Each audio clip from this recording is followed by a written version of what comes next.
Hi guys, sorry for the external camera, but the OBS software didn't work, so I'll quickly go through my new scene. I created a completely new scene, started completely from scratch. Everything is as it should be. As you can see, you look here with the two scripts. Okay, this hand the direction script. If we go to the right hand anchor, we also have the Oculus controller input script. I used the small script that only has a teleport in it because I didn't want to use the dash or the walk. I just wanted to use the teleport. So that should work. These are just the scripts I used are unchanged.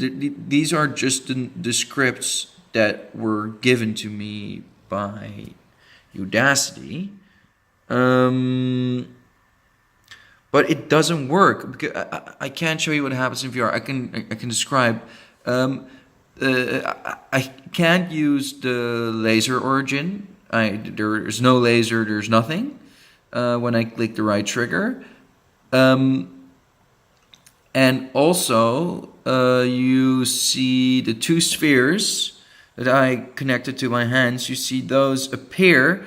And I can move them around, but they're not where they should be because they're like 1 meter further than my hands. They're not on the same spot. So what's going on?